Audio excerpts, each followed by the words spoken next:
एक दो अंकों की संख्या के अंकों का मान 11 है। यदि हम उसके अंकों को परस्पर बदल देते हैं तो बनी हुई नई संख्या मूल संख्या से या मूल से 45 कम हो जाती है। तो संख्या मूल संख्या ज्ञात करना है।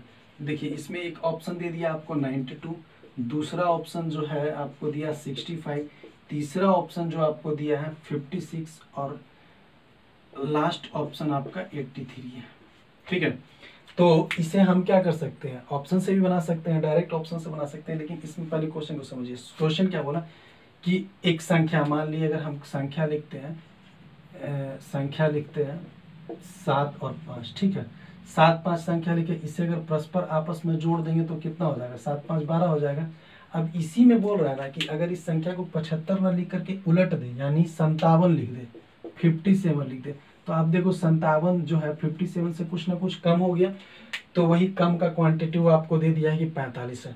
तो यहाँ पूछा जा रहा है कि संख्या फाइंड करो।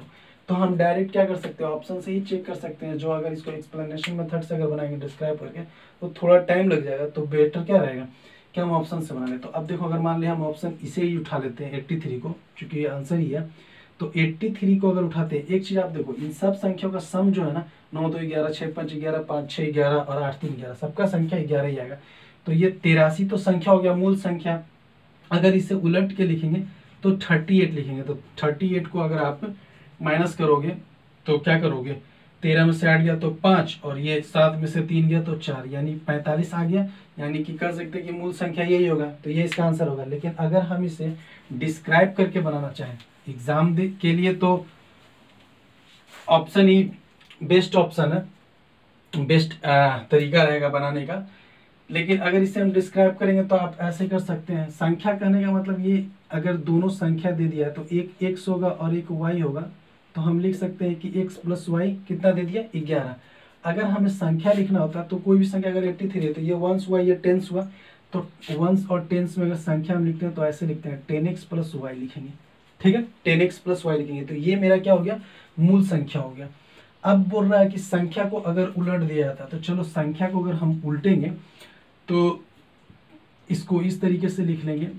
संख्या उलटने के बाद जस्ट क्या होगा, y इधर चला जाएगा, x इधर चला जाएगा, यानी हम लिखेंगे 10y प्लस x लिखेंगे। ठीक है, अब ये संख्या मूल संख्या हो गया और इस संख्या से अगर ये संख्या घटेगा तो कितना हो जा रहा, 45 हो जा रहा। तो चलो इसे अरेंज करके देखते हैं। यहाँ अगर 10x है और 10x अगर ब्रैकेट से रिलीज होगा तो ये माइनस हो गया, 10x में से x जाएगा तो कितना लिखेंगे, 9x, और ये कितना हो जाएगा, साइन माइनस हो जाएगा, ये 10y हो गया माइनस के साथ, और 10y में से y जाएगा तो कितना हो जाएगा, माइनस के साथ आपका 9y हो जाएगा, इक्वल टू कितना, 45।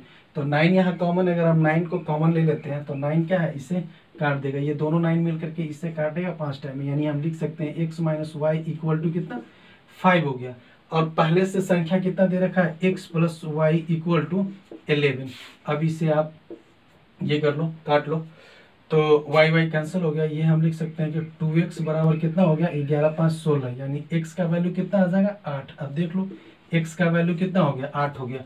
और दूसरे तरीके से अगर क्रैक करना चाहो तो x का वैल्यू क्या 8 दिख रहा है, ये x मेरा दिख रहा है ना 8, तो ये भी हम आंसर डायरेक्ट कर सकते हैं, 83 हो गया, 83 डायरेक्ट आंसर हो जाएगा। और अगर यहाँ देखते हैं कि x का वैल्यू मेरा 8 निकल गया और x का वैल्यू अगर हम इसमें डालते हैं तो क्या होगा, 8 इधर जा करके 11 से घट जाएगा, यानी कि y का वैल्यू कितना फाइंड हो जाएगा, 3 हो जाएगा। यहाँ भी यही लिख लो, 11 हो जाएगा, सॉरी y का वैल्यू कितना हो जाएगा, 3 हो जाएगा।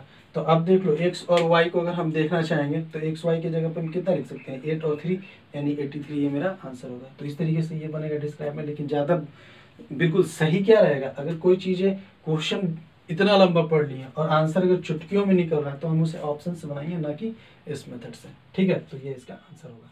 चलिए।